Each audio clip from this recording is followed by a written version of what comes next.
Hi, Al. I'm Mitchell, the opinion editor at The Gateway, and we're here with another forum recap. This time, we'll be recapping the Gateway election forum that happened on the evening of February 23rd.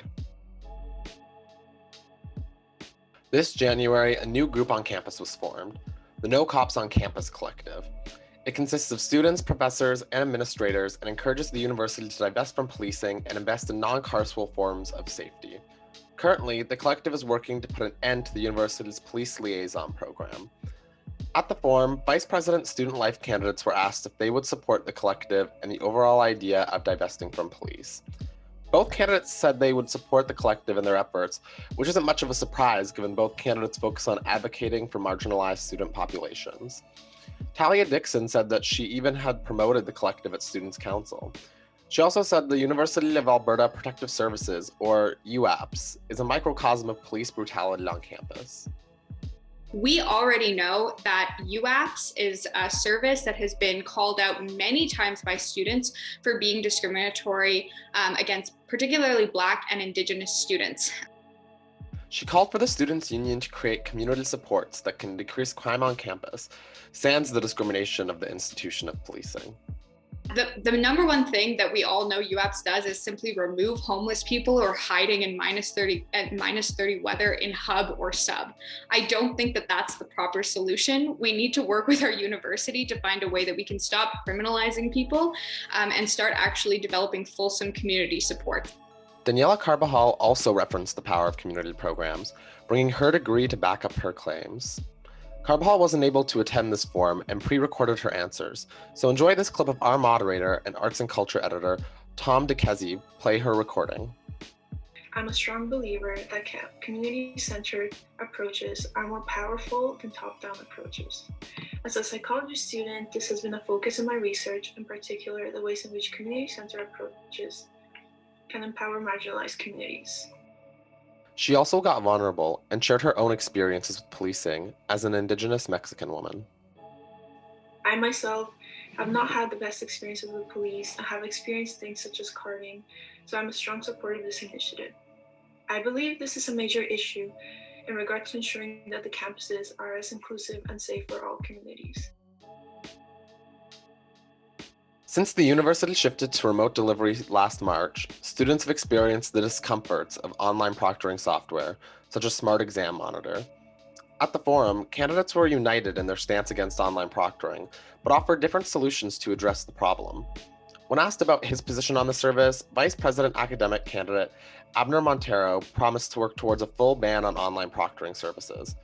In his remarks, Montero specifically emphasized how the software affected marginalized students and added unnecessary anxiety to an already stressful academic environment. With online proctoring, I do want to see it banned. That's the most important thing. It's inaccessible. It's not an equitable, diverse, or inclusive service. It adds so much stress to students' lives when they're trying to just go through school and learn the material they need to learn. Montero's stance on online proctoring largely aligns with the existing opinion of the current SU executive team. David Draper, the current VPA, made advocacy around online learning challenges a primary focus of his term in office, and publicly pushed for the university to ban online proctoring tools since last fall. Rowan Lay, the uncontested presidential candidate, approached the issue from a new angle. Instead of advocating for a full ban up front, Lay's platform has promised to fight for severe restrictions on online proctoring. During the forum, Lay specifically cited Mount Royal University's proctoring policy as an example of these restrictions. There, professors must apply for an exception to use the software.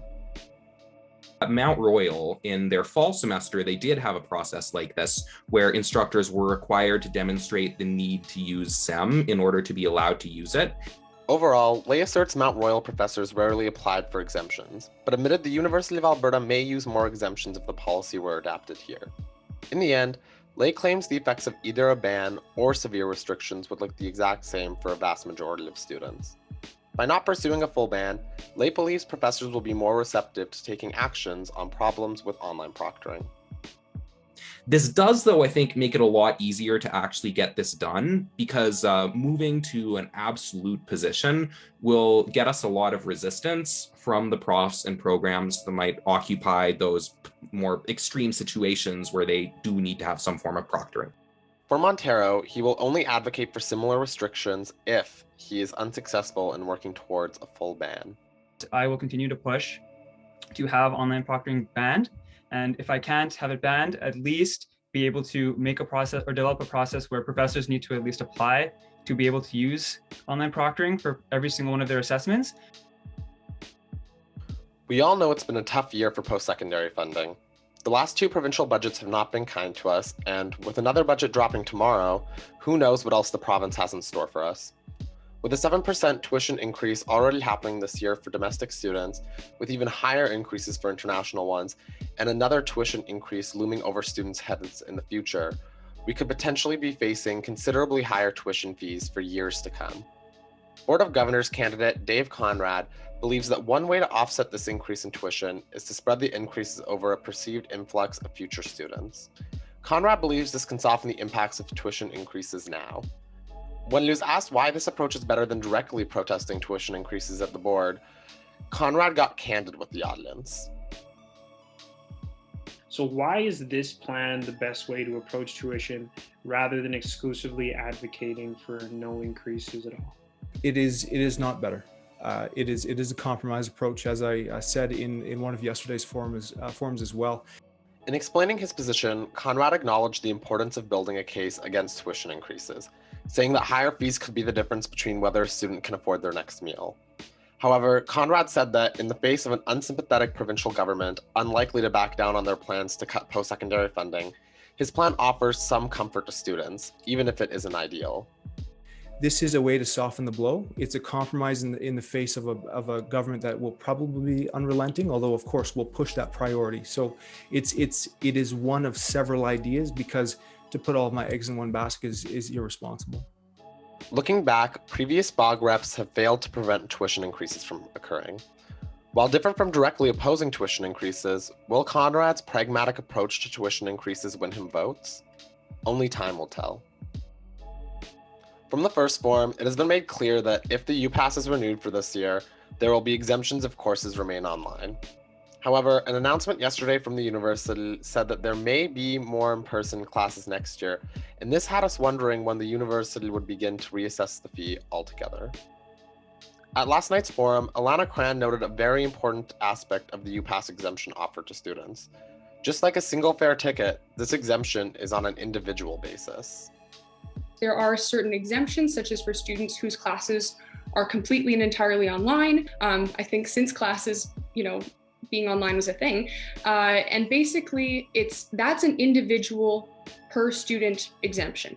So that's something where, half of students can be going to campus, and if they have any kind of in-person any in-person course component, then they would be assessed the UPass fee. Again, if that was what the university was going to go forward with. But then those students who had classes completely online wouldn't be paying that UPass fee. So how does this play into the possibility of classes being more in-person than this year?